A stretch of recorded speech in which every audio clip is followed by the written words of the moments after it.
Les publications du Graal présentent le mystère du sang.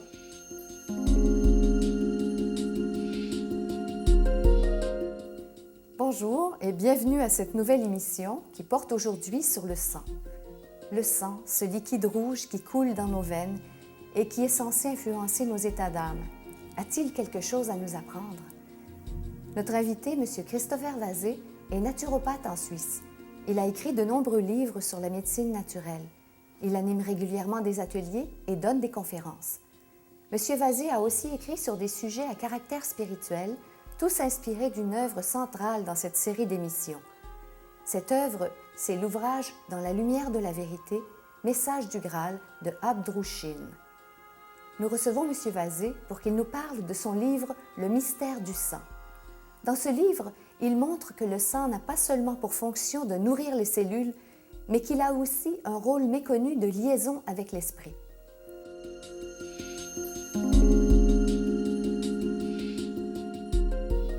Bienvenue, M. Vazé. Bonjour. Pour reprendre votre titre, en quoi le sang est-il mystérieux? Le sang est mystérieux pour tout le monde parce que nous ressentons tous qu'il est porteur de force, de vitalité et même de vie, mais nous ne savons pas vraiment pourquoi.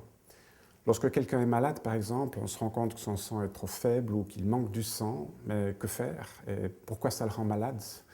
Et également, lorsque quelqu'un s'est blessé et perd du sang, plus il perd du sang, plus il perd conscience et finalement il va perdre la vie. Alors la grande question, c'est en quoi le sang est-il porteur de vie? On le ressent, disons, ça ne peut sûrement pas être seulement à cause des substances qu'il contient. À quoi sert le sang?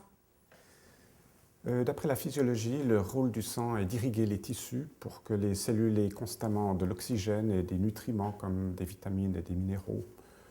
On admet aussi que son rôle est de transporter des toxines jusqu'aux émonctoires, également de transporter des messages hormonaux d'une partie du corps à l'autre. Et d'après cette approche, le rôle du sang est de servir le corps, qui trouve en lui un serviteur fidèle pour accomplir toutes sortes de tâches.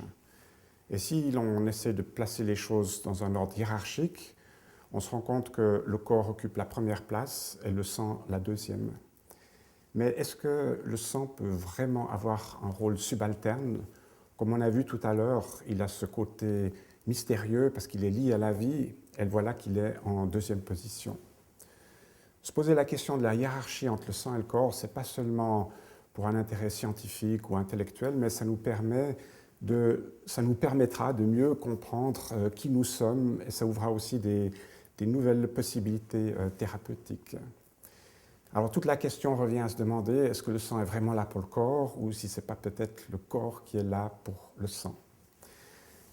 Au premier abord, il peut sembler difficile de déterminer la chose, mais en réfléchissant calmement à des faits bien connus, on arrive à déterminer les choses sans hésitation. Je vais parler d'un premier fait maintenant à propos de la dialyse. Au cours de cet acte médical, on extrait du sang d'une artère pour le conduire dans un appareil qui va le débarrasser de l'acide urique, de l'urée, et le sang purifié est ensuite réintroduit dans une veine de l'autre côté du corps.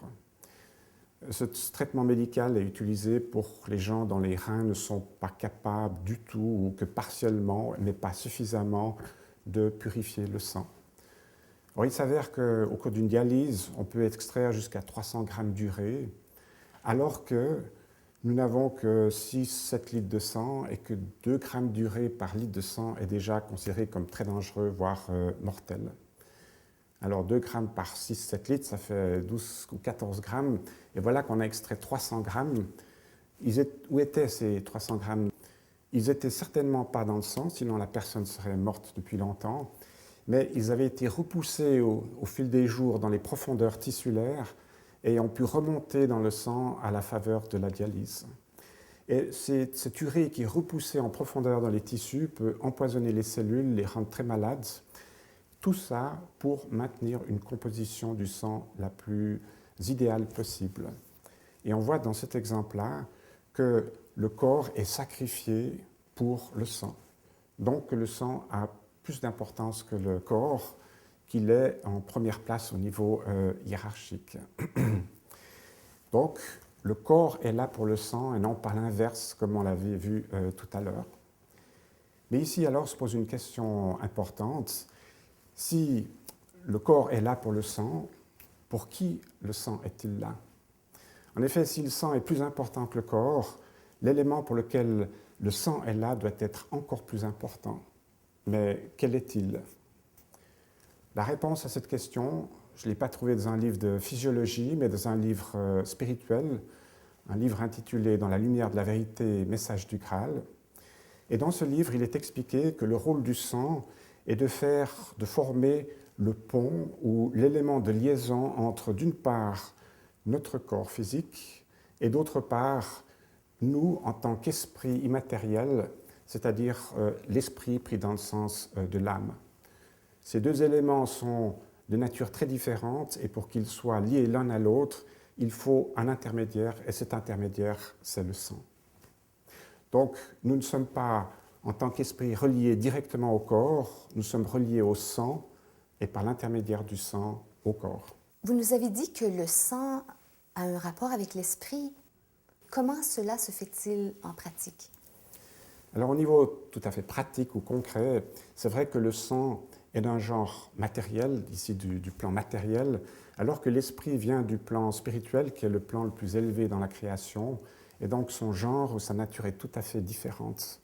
Et en plus du sang, il faut encore un élément de transition, de liaison qui fait la transition, et cet élément, c'est ce qui est appelé dans le message du Graal l'irradiation du sang. C'est-à-dire que le sang irradie, comme tout corps, il irradie, c'est-à-dire qu'il émet des radiations qui se propagent dans l'espace sous forme d'ondes, en rayonnant, et ces radiations sont invisibles. Et ces radiations-là se rapprochent beaucoup du genre, c'est-à-dire elles sont beaucoup plus éthérées que le sang lui-même, et ce genre plus éthéré se rapproche beaucoup du genre de l'esprit. Mais ce n'est pas tout à fait la même chose encore, mais seulement l'esprit lui aussi, il irradie, et les irradiations les plus denses qui émanent de l'esprit vont rejoindre les plus subtiles qui viennent depuis le sang, et à un certain endroit, ils vont se retrouver et il y a la liaison qui va être établie. Donc nous sommes reliés au corps par un pont d'irradiation.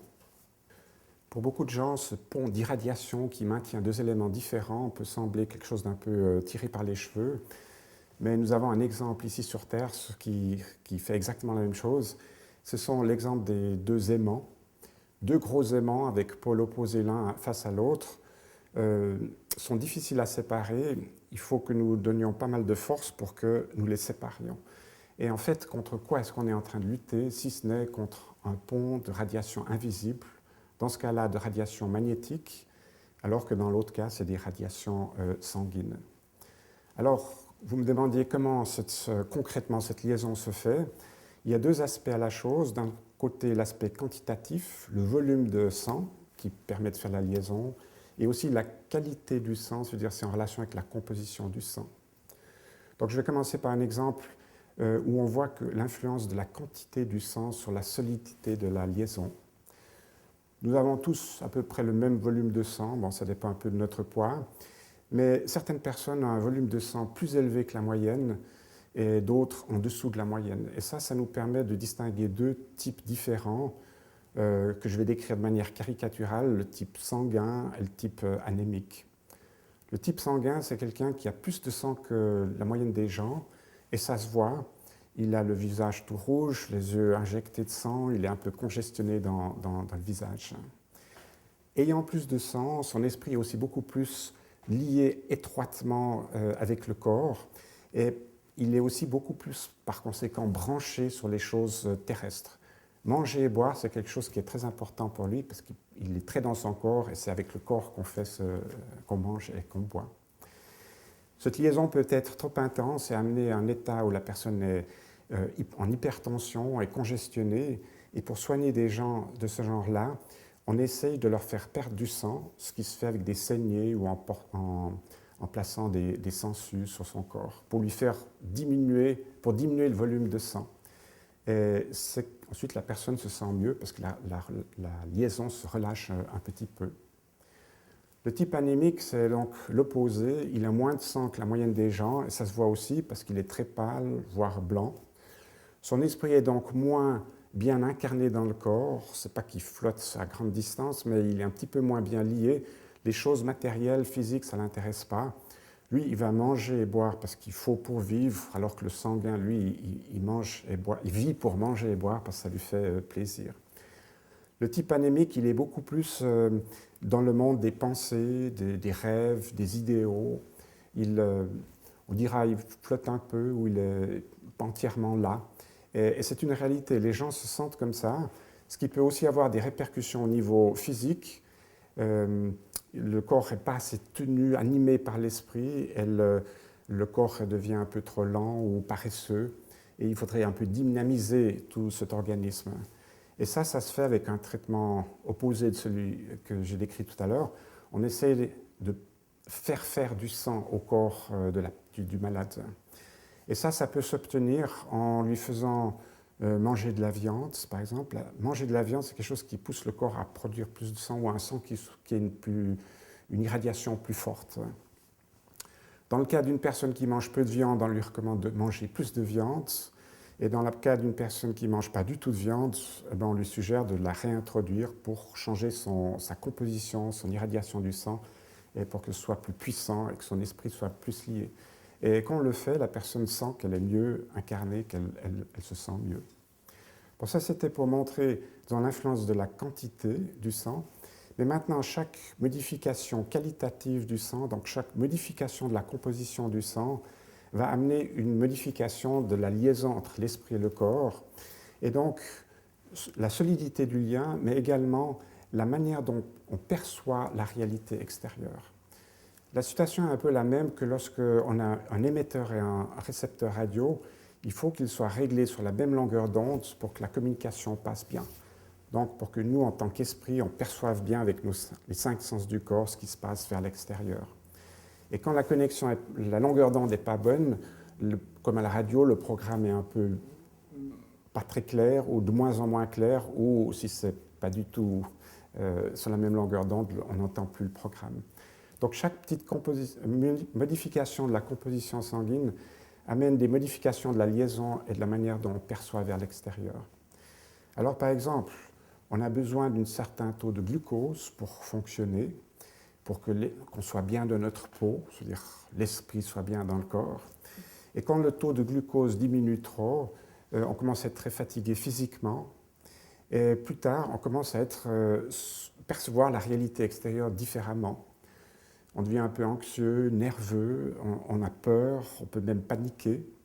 Donc une personne comme ça, dans une situation pareille, les petites choses qu'elle a réalisées tous les jours, qui étaient faciles à faire, tout d'un coup, ça devient un problème, voire des montagnes insurmontables. La vie cesse d'être rose pour devenir grise, voire même noire. Et en fait, autour d'elle, rien n'a changé. Elle peut demander à son entourage, est-ce que la situation est devenue dramatique ?